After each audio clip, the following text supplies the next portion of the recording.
Podcast.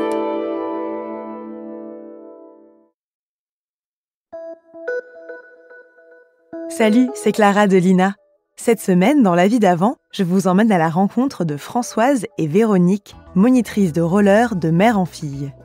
Nous sommes en 1996 et le patin à roulettes, apparu au XVIIIe siècle, n'est pas vraiment une nouveauté.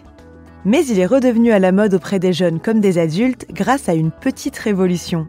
Les 4 roues du patin sont maintenant alignées, ce qui crée plus de vitesse et donc plus de sensations.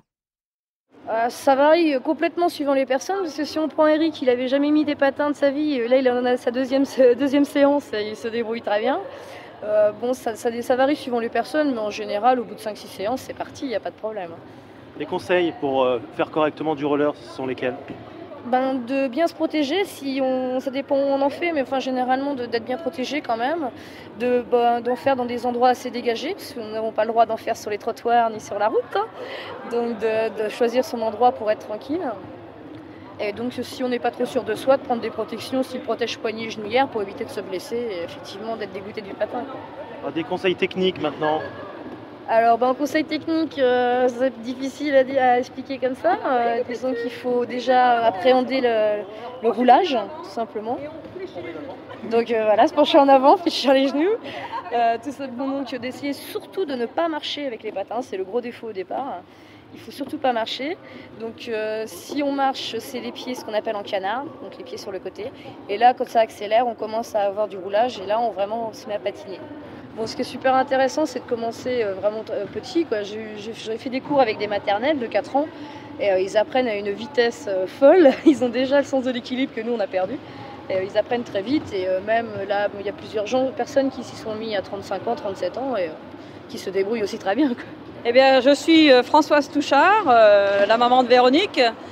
J'ai commencé le club il y a 14 ans avec monsieur Jean Pilorge, qui est décédé malheureusement maintenant. Il a lancé la section avec 4 patineurs et maintenant nous sommes à plus de 120 patineurs.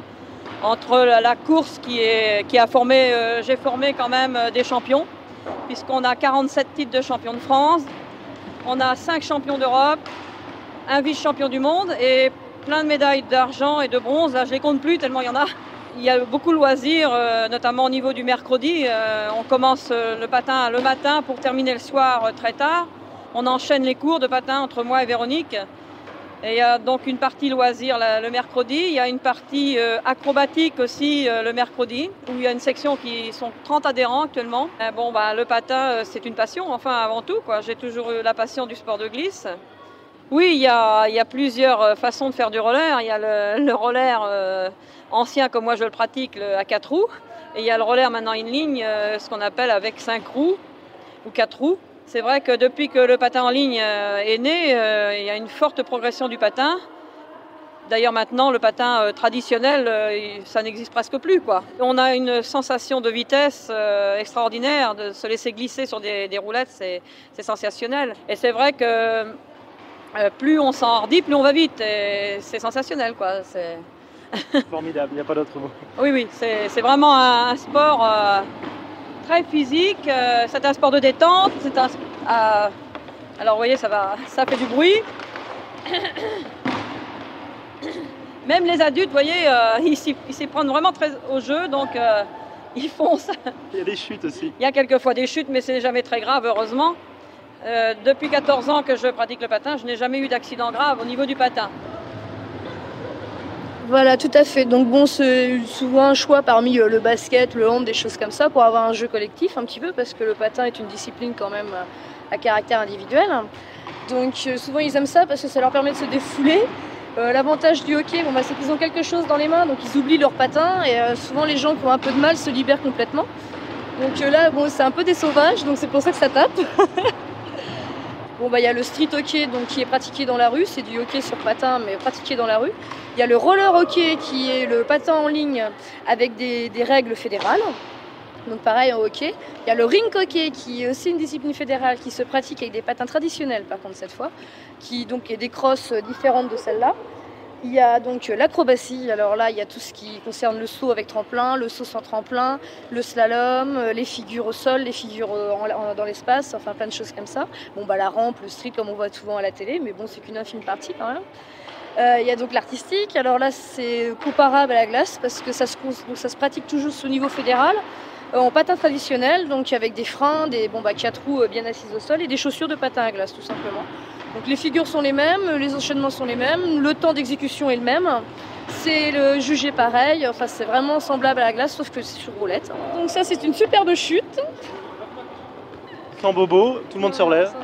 C'est l'avantage, c'est vrai que souvent c'est très impressionnant les chutes, mais heureusement ils se font très très rarement mal.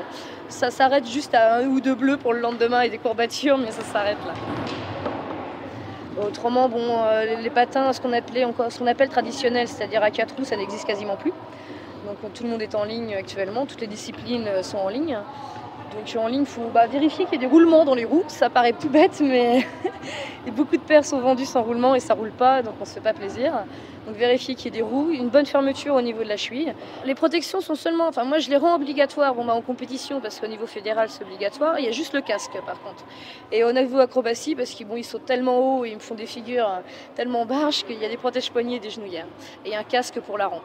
Bon, là on est dans un gymnase, c'est du parquet, c'est presque idéal, même si ça glisse un petit peu pour s'entraîner. Mais sinon on peut faire du roller où sur route Alors on peut en faire partout. Bon là c'est vrai qu'on a la chance d'avoir un parquet, donc l'avantage c'est que ça amortit les chocs. Bon au niveau de l'acrobatie c'est à déconseiller parce qu'il y a des morceaux de scotch un peu partout, parce que quand en réception ils font des trous. Donc le patin en général pour s'amuser, donc ça peut se pratiquer sur les trottoirs, sur la route. Malheureusement au niveau légal on n'a pas le droit.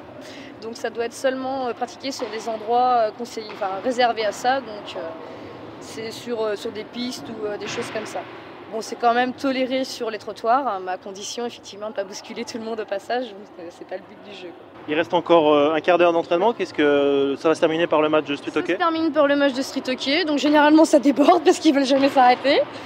Donc c'est assez marrant parce que ça reste quand même dans une bonne ambiance, mais ils comptent sérieusement les points. Ils savent toujours qui a gagné, qui a perdu malgré tout.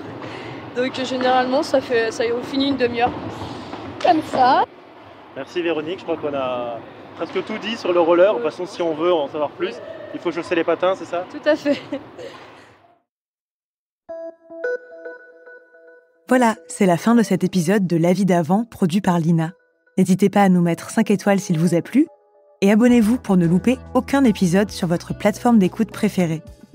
On se retrouve samedi prochain pour un nouvel épisode, et en attendant, je vous invite à découvrir un autre podcast de Lina, Les Archives du crime. Ce podcast vous propose de découvrir les plus grandes affaires criminelles racontées par ceux qui les ont vécues. À très vite!